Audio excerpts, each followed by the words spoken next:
안녕하십니까, 김승현 목사입니다. 오늘 사사기 4장을 여러분과 함께 나누면서 특별히 한 여성, 이방인 여성을 하나님께서 놀라운 은혜를 베풀어 주시고 그를 참 놀랍게 사용하시는 그런 은혜로운 이야기를 우리가 보게 될 것입니다.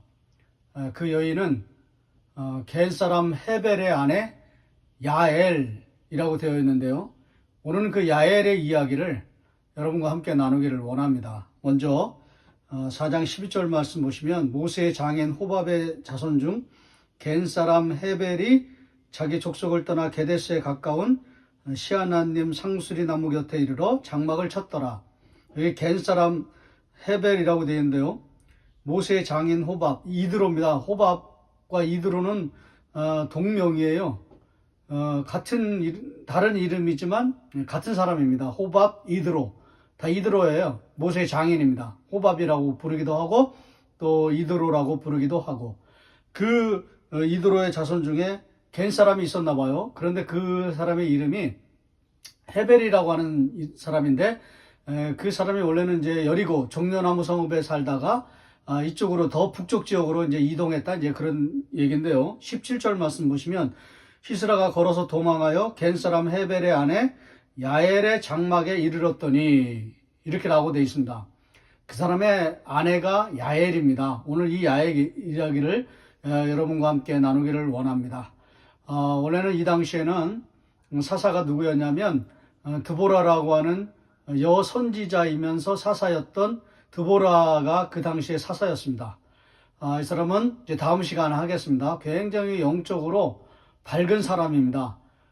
영적으로 뛰어난 사람입니다. 민감한 사람입니다. 그래서 이 사람은 거의 사사이면서 동시에 예언자적인 성격이 참 강한 그런 귀한 사람입니다. 그 드보라의 이야기는 여성인데요. 다음 시간으로 하고요. 오늘은 야엘이라는 사람의 이야기를 하겠는데요. 제가 그냥 간략하게 이 4장의 이야기를 그냥 스토리텔링 형식으로 이야기를 하겠습니다. 당시에 이제 드보라가 이스라엘의 사사였습니다. 그랬을 때에 특별히 가나안 족속의 침공을 받아서 하솔을 다스리는, 가나안 전체를 다스리는 건 아니고요. 특별히 하솔을 다스리는 가나안 왕 야빈이라고 되어 있는데 2절에 보시면 여호와께서 하솔에서 통치하는 가나안 왕 야빈의 손에 그들을 파셨으니 그들의 군대 장관은 하롯의 탁고임에 거주하는 시스라요, 이렇게 되어 있는데요. 그 당시에는 이제 하솔만 통치하는 가나안 왕 야빈에게 이제 이스라엘 백성들이 20년 동안 또 학대를 받고 있었는데요. 시달리고 있었는데요. 그때의 군대 장관이 누구냐면 시스라였습니다. 이 시스라의 침공을 받고 이스라엘이 굉장히 이제 고통을 당하고 있을 때에, 20년간 학대에 시달리고 있을 때에 하나님께서 이제 드보라를 사용하셔서 이스라엘을 구원해내는 그런 계획을 세우셨는데요. 드보라는 영적인 그런 감각이 있었기 때문에 이제 바락이라고 하는 군대 장관이죠. 그 사람을 세워서 그 사람을 하나님께서 쓰시고자 하기 때문에 그 사람을 군사령관으로 세워서 이 가나안 그 하솔 지역을 통치하는 이 가나안 왕 야빈의 그 군대 장관 그 시스라를 물리치면 되겠다, 이런 생각을 했거든요. 그래서 원래는 바락이라는 사람이 크게 쓰임받게 되어 있었습니다. 원래 계획은. 그래서 이제 그 드보라가 바락한테 너한테 이제 군사 몇 명을 줄 테니까 데려가가지고 시스라를 쳐라. 그럼 하나님께서 도와주실 것이다. 하나님의 손에 붙였으니까 걱정하지 말고 그들을 쳐라. 그러면 모든 그 전공이, 모든 그런 공이 너한테 다 돌아갈 것이다. 너는 그래서 큰 은혜를 하나님께서 주실 것이다. 그러니까 걱정하지 말고 모든 그런 명예와 그런 부와 그런 그 군사의 승리, 이런 것들, 영광, 이런 거를 너한테 다 줄 거야. 축복이죠, 축복, 은혜. 그걸 하나님께서 너에게 다 줄 거다. 그러니까 걱정하지 말고 군사들 데려가서 시스라를 죽여라. 근데 이 바락이 뭐라고 얘기하냐면, 온전히 순종하지 않고요. 바락이 뭐라고 얘기하면, 난 못 가겠습니다. 갈 수가 없겠습니다. 그 군대는 철병거가 거의 900개가 있는 그런 나라인데요. 우리가 우리는 아무것도 없는데 그냥 농경문화 속에서 막대기 하나 들고 우리가 어떻게 이길 수가 있겠으면 못 갑니다. 다만 전제 조건을 답니다. 그런데 드보라 당신이 나와 함께 가면은 제가 그때는 한번 생각해보고 가겠습니다. 이렇게 거의 거절이죠, 거절. 헌신을 하지 않겠다는 거예요. 순종하지 않겠다는 것입니다. 조건부를 달아서, 물론 이제 그래서 나중에 드보라가, 그래, 그럼 내가 가겠다. 걱정하지 마. 내가 가겠다.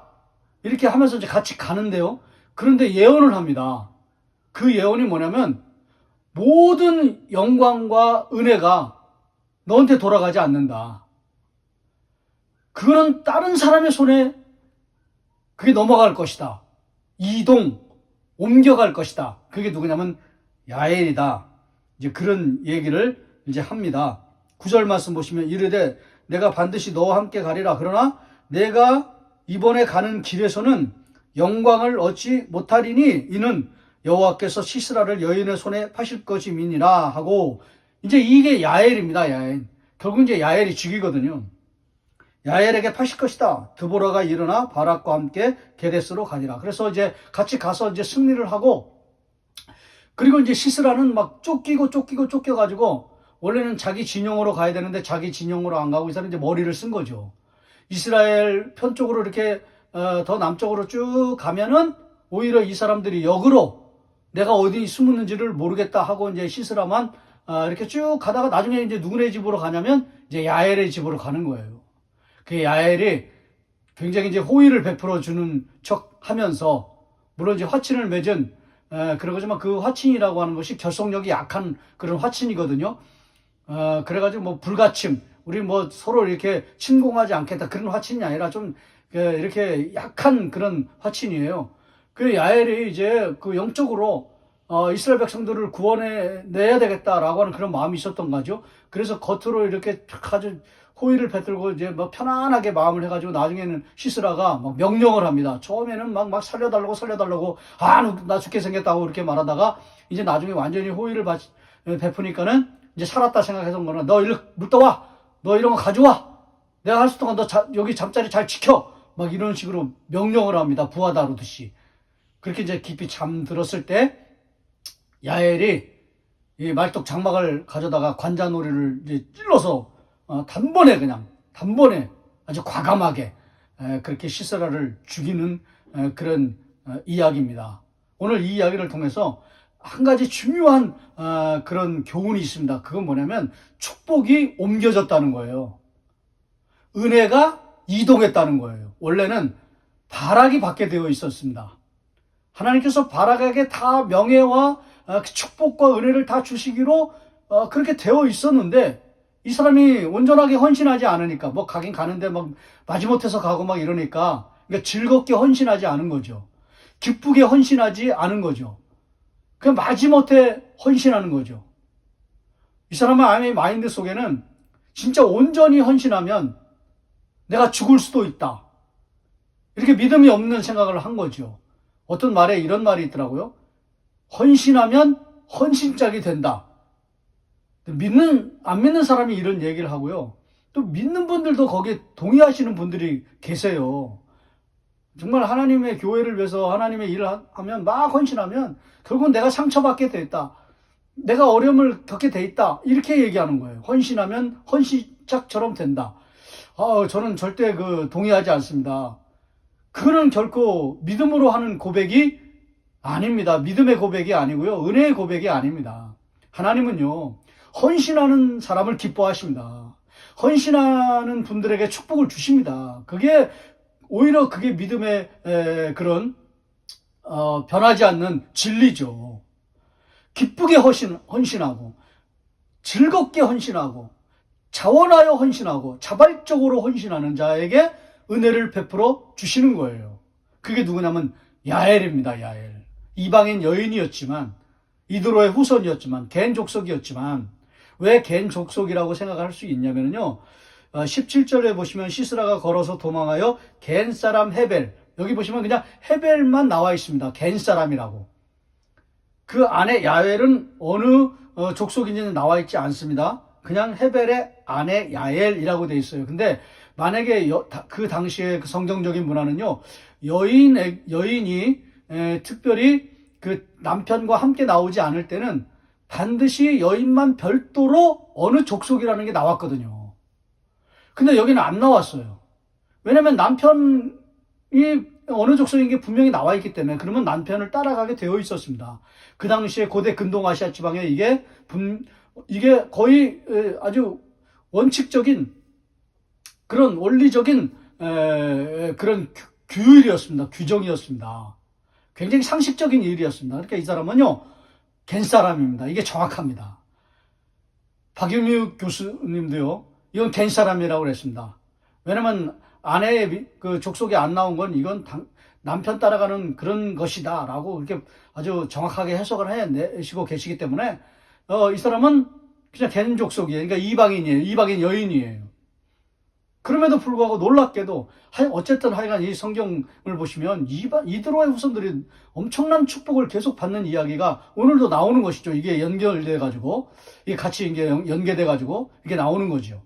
어쨌든 이 야엘에게 축복이 옮겨갔다는 거예요.